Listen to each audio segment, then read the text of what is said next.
This is Dilip Kumar Shahu, Assistant Professor, Department of Commerce, Jain College, Durga.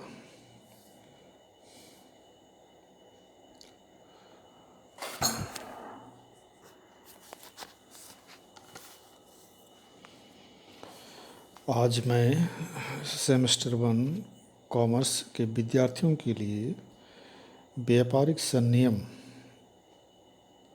C2 जो core subject है, इसके अंतर्गत अनुबंध अधिनियम की चर्चा करने जा रहे हैं।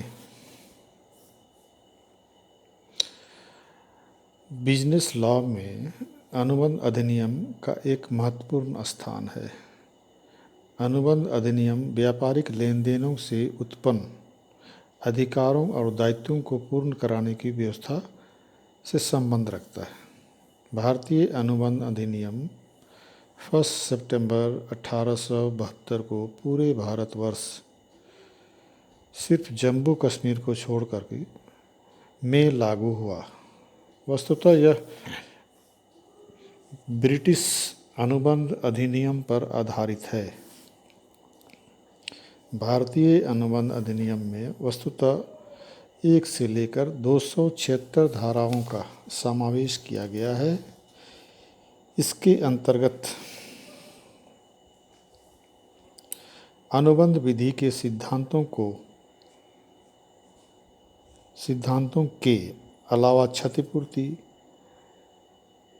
प्रतिभूति निक्षेप, एजेंसी और भागीदारी से संबंधित अनुबंधों का समावेश था, लेकिन बाद में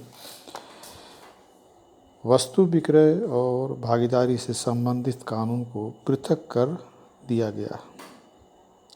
1930 में वस्तु विक्रय अधिनियम और 1932 में भागीदारी से अनुबंध को अधिनियमित कर दिया गया।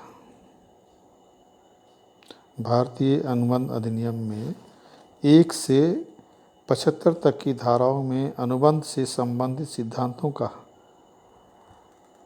उल्लेख किया गया है, जिसे हम अनुबंध के सामान्य सिद्धांत कहते हैं या जिसे हम जनरल प्रिंसिपल्स ऑफ कॉन्ट्रैक्ट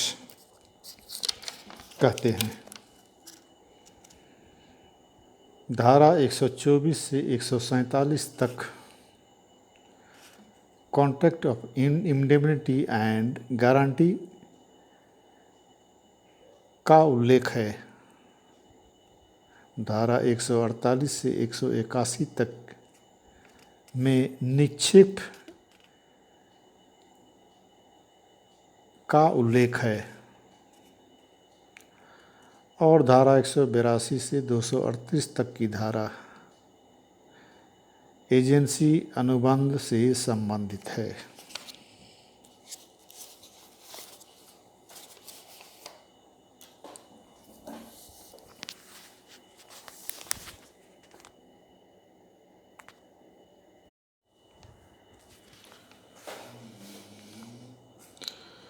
उपर्युक्त उदाहरण में यह स्पष्ट होता है कि जब भी कोई व्यापारिक गतिविधि होती है और उसमें प्रस्ताव, वचन, प्रतिफल,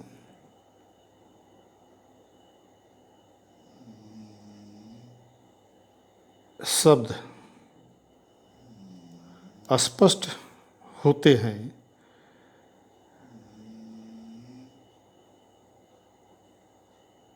ये एक दूसरी शब्द की रचना करते हैं जिसको हम कहते हैं ठहराव या एग्रीमेंट।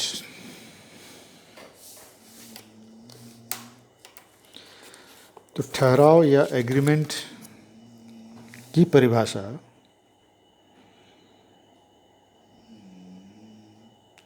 इस प्रकार दी जा सकती है।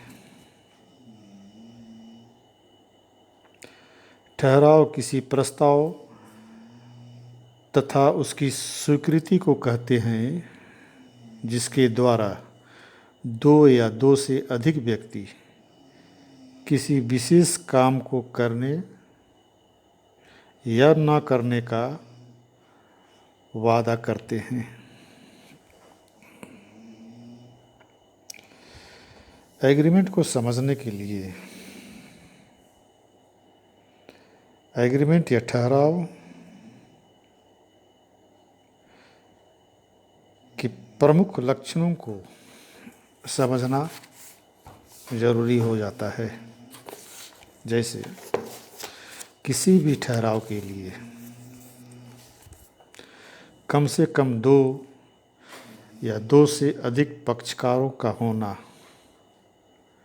जरूरी हो जाता है।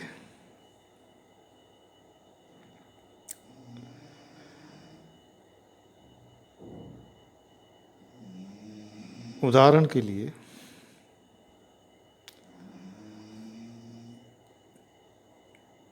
कोई व्यक्ति या दुकानदार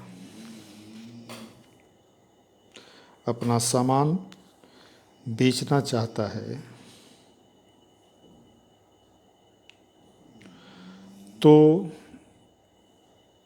खरीदने वाले का होना अति आवश्यक है, क्योंकि स्वयं में वो खरीद बिक्री का काम नहीं कर सकता है। इसलिए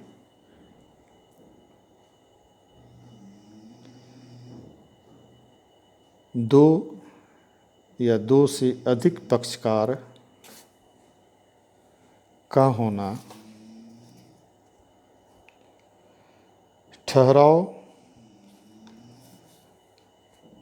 के लिए जरूरी है।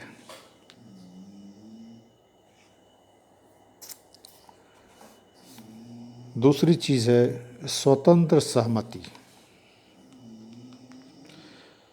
स्वतंत्र सहमति से तात्पर्य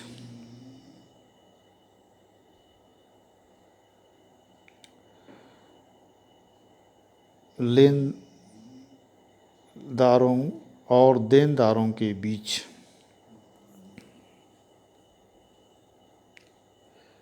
जो सहमति होती है वो स्वतंत्र होना चाहिए।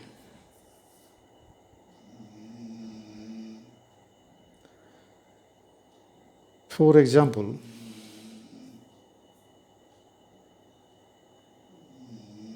मान लिया जाए कोई व्यक्ति एक्स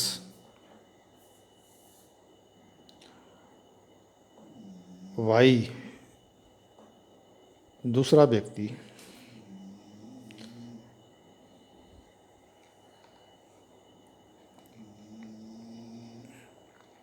जिसके पास एक गाड़ी है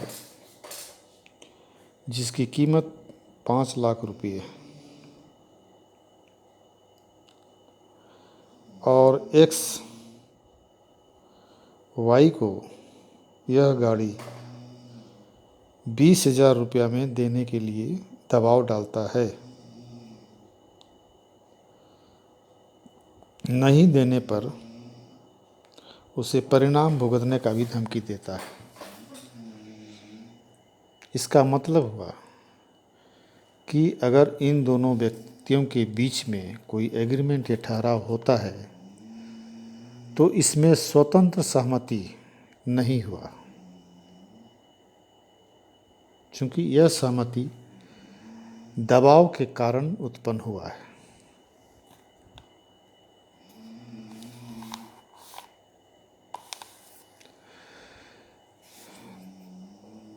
तीसरा, दायित्व उत्पन्न करना। ठहराव के लिए यह आवश्यक है कि पक्षकारों के उद्देश्य आपस में वैधानिक दायित्वों को उत्पन्न करना होना चाहिए। वैधानिक दायित्वों को उत्पन्न करना होना चाहिए। वैधानिक दायित्वों का मतलब जिसको अगर कोई व्यक्ति पूरा नहीं करता है तो उसके ऊपर केस फाइल किया जा सकता है।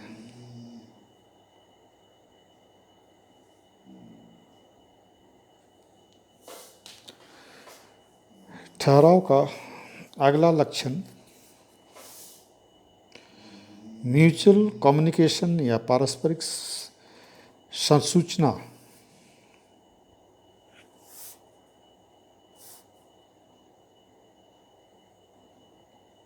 जब भी कोई लेन देन दो पक्षकारों के बीच में होती है तो इसमें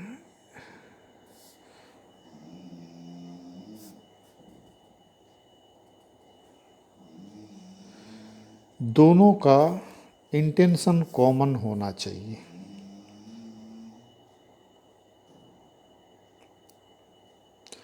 दोनों का समझ एक होना चाहिए कि कोई व्यक्ति किस चीज़ को बेचने का प्रस्ताव दे रहा है, दूसरा व्यक्ति उसी चीज़ के बारे में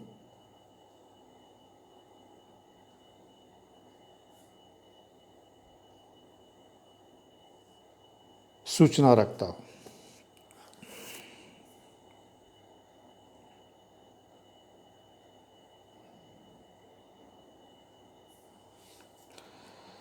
अगला लक्षण रिजल्ट या परिणाम है। ठहराव के फलस्वरूप केवल संबंधित पक्षकार ही आपस में प्रभावित होने चाहिए, अन्य कोई पक्षकार नहीं। अगर किन्हीं दो व्यक्तियों में लेन देन होता है तो उत्तरदायित्व दोनों के बीच में ही होगा, तीसरा कोई भी व्यक्ति इसका उत्तरदायित्व नहीं होगा।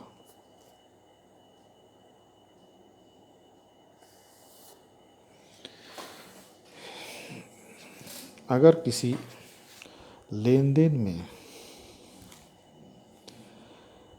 इन सभी लक्षणों का समावेश होता है तो हम इसे ठहराव या एग्रीमेंट कह सकते हैं।